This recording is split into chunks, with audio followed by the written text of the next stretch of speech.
शद्दाद बिन आद, जो उस मशहूर कौम आद से ताल्लुक़ रखता था जिसे अल्लाह ने बेमिसाल जिस्मानी ताकत और फ़न तामीर का मालिक बनाया था, अपनी शान और शौकत और हुकूमत के साथ दुनिया पर राज करता था। और उसकी सल्तनत का दायरा इतना वसी था कि उसके हुक्म पर पूरब से पश्चिम तक के बादशाह सर झुकाते थे। उसके लश्कर में लाखों सिपाही थे जो लोहे के बदन और पहाड़ जैसी ताकत के मालिक थे। और खुद शद्दाद इतना तगड़ा था कि रिवायत में आता है कि वह अपने हाथों से बड़े बड़े पत्थर तोड़ देता था और उसकी एक आवाज से दुश्मन के लश्कर तितर बितर हो जाते थे। लेकिन यह ताकत और दौलत उसे अल्लाह की याद से दूर करती रही और उसके दिल में तकब्बुर और मगरूरी की जड़ें इतनी गहरी हो गईं कि वह खुद को दुनिया का सबसे बड़ा और ताकतवर इंसान समझने लगा।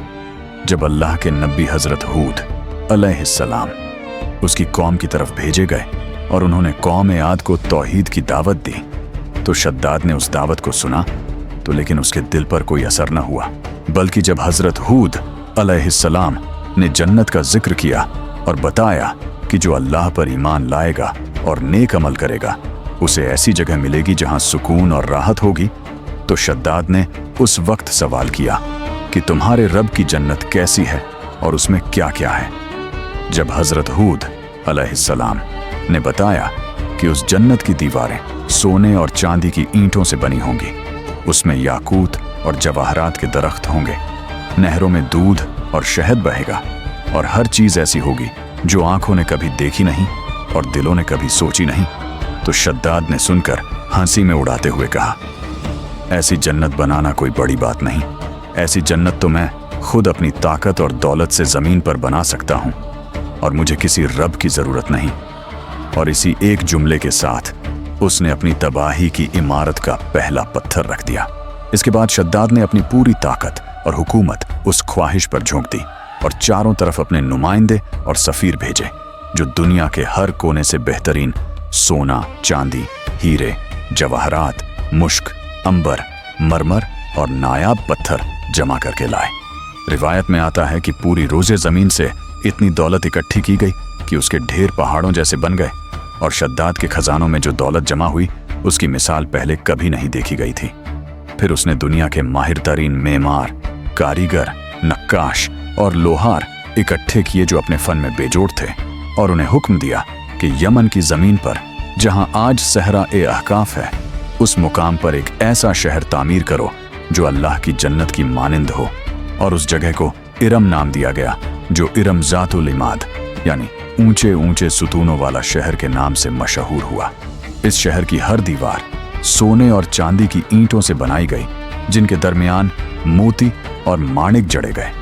हर दरवाजे पर सोने की पत्तियां चढ़ाई गईं। फर्श को इस तरह बनाया गया कि उस पर चलने वाले की परछाई उसमें दिखे और छत पर चांदी के तारों की जाली बुनी गई जिसमें याकूत के तारे टांगे गए ताकि रात में वह असली आसमान जैसा दिखे। शहर की नहरों में दूध और शहद बहाने का बंदोबस्त किया गया और उनके किनारों पर ऐसे दरख्त लगाए गए जिनके फल असली जवाहरात की तरह रंगीन और चमकदार थे। मोती की झाड़ियां लगाई गईं जिन पर पानी की बूंदें जड़ी थीं ताकि वे ओस की तरह चमकती रहें। और हर राह और गली में खुशबूदार पेड़ लगाए गए जिनसे मुश्क अंबर की महक उठती रहे। शहर के बाहर एक बड़ी दीवार बनाई गई जिसमें 1000 दरवाजे थे और हर दरवाजे पर सोने का गुंबद था और अंदर की तरफ महलों की कतारें थीं जिनमें से हर महल पिछले से ज्यादा शानदार था। तकरीबन 300 साल की अनवरत मेहनत के बाद रिवायत के मुताबिक शद्दाद ने खुद भी उतनी लंबी उम्र पाई थी जो उसकी कौम की ताकत और खुसूसियत थी।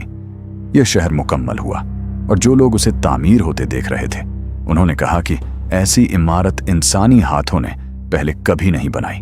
और यह देखकर शद्दाद के दिल में और ज्यादा गुरूर आ गया। शद्दाद ने फैसला किया कि अब वह अपनी पूरी फौज और हाशिम के साथ धूमधाम से इस जन्नत का इफ्तिताह करेगा और सबको दिखाएगा कि इंसान भी अल्लाह की जन्नत जैसी जगह बना सकता है। चुनांचे उसने पूरे लश्कर को तैयार किया। धूम धड़ाके के साथ राग रागिनी बजती रही और वह घोड़े पर सवार होकर उस शहर की तरफ रवाना हुआ। लेकिन जब वह शहर के दरवाजे के बिल्कुल करीब पहुंचा, उसका एक पांव घोड़े की रकाब में था और दूसरा अभी जमीन पर था, तभी उसके सामने एक डरावना और हैबतनाक शख्स जाहिर हुआ, जो कोई इंसान न था बल्कि मलाकुल मौत हजरत अज़राइल अलैहिस्सलाम थे। शद्दाद ने उन्हें देखते ही पूछा, तुम कौन हो और क्या चाहते हो? जवाब आया, मैं मौत हूं और तुम्हारी रूह कब्ज करने आया हूं। शद्दाद ने गिड़गिड़ाते हुए कहा, बस एक बार, सिर्फ एक नज़र अपनी बनाई हुई जन्नत देख लेने दो, एक कदम तो अंदर रखने दो।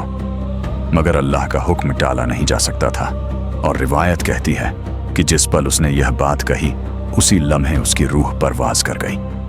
फिर ऊपर से एक आसमानी आवाज आई और उसके साथ साथ जमीन में ऐसा हिचकोला आया कि शहर, लश्कर और उस पूरी आबादी को जमीन नगल गई। इस बर्बादी में एक ऐसी चीख उठी जो कई दिनों तक गूंजती रही, और देखते ही देखते वह सारी ताकत, दौलत और शौकत जो 300 साल की मेहनत से बनाई गई थी, रेत की एक परत के नीचे दफन हो गई, जैसे कभी थी ही नहीं। अल्लाह रब्बुल इज्जत ने कुरान करीम की सूरह फज्र में इस शहर का जिक्र किया और फरमाया कि इरम ज़ातुल इमाद जैसा शहर दुनिया में दोबारा नहीं बना। और यह इस बात की दलील है कि वह शहर वाकई एक ऐसी मिसाल था जो इंसानी हुनर की इंतहा था, लेकिन उसके बनाने वाले का अंजाम यह हुआ कि वह उसे एक पल के लिए भी देख न सका। आज बहुत से लोग, जिनमें आर्कियोलॉजिस्ट और मुहक्किक भी शामिल हैं, सहराए अहकाफ की रेत के नीचे उस शहर के निशानात तलाश करते हैं, और कुछ रिवायतों में आता है कि वह शहर अभी भी वहीं है, लेकिन अल्लाह ने उसे इंसानी आंखों से ओझल कर रखा है, और यह एक ऐसा राज है जो क़यामत तक शायद राज ही रहे। इस पूरी कहानी में हमारे लिए बहुत बड़ा सबक है। यह सबक सिर्फ शद्दाद के लिए नहीं, बल्कि हर उस इंसान के लिए है जो अपनी ताकत, दौलत या हुनर पर इतराता है और भूल जाता है कि यह सब कुछ अल्लाह की अमानत है, न कि उसकी अपनी कमाई। शद्दाद के पास सब कुछ था, सल्तनत, दौलत, ताकत, हुनरमंद कारीगर और सैकड़ों साल की उम्र, लेकिन उसके पास वह ईमान नहीं था जो एक मोमिन को एक कदम उठाने से पहले अल्लाह को याद दिलाता है।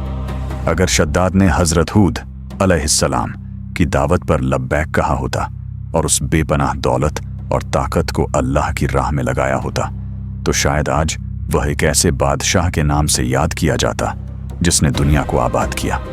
लेकिन उसने खुदा बनने की कोशिश की, और नतीजा यह हुआ कि वह खुद भी मिट गया और उसकी बनाई हुई जन्नत भी रेत में दफन हो गई। आज जब हम अपनी जिंदगी में पीछे मुड़कर देखते हैं तो ऐसे बहुत से शद्दाद मिलते हैं जो अपनी दौलत, अपनी ताकत या अपनी सोच के बल पर यह समझ बैठते हैं कि वे किसी के सामने जवाबदेह नहीं, कि वह हर मगरूर को उसकी मगरूरी की सजा जरूर देता है, चाहे वह सजा इस दुनिया में आए या आखिरत में। शद्दाद बिन आद की यह कहानी हमें याद दिलाती है कि इंसान की असली कामयाबी नहीं कि वह क्या बना सकता है, बल्कि यह है कि वह किस नीयत से बनाता है, क्योंकि जो इमारत ईमान और इंसाफ पर बनती है वह क़यामत तक कायम रहती है, और जो तकब्बुर और नाफरमानी पर बनती है वह एक लम्हे में मिट जाती है। और इरम ज़ातुल इमाद की रेत में दफन यह कहानी आज भी उन सब के लिए एक जिंदा नसीहत है जो आंखें रखते हुए भी देखना नहीं चाहते।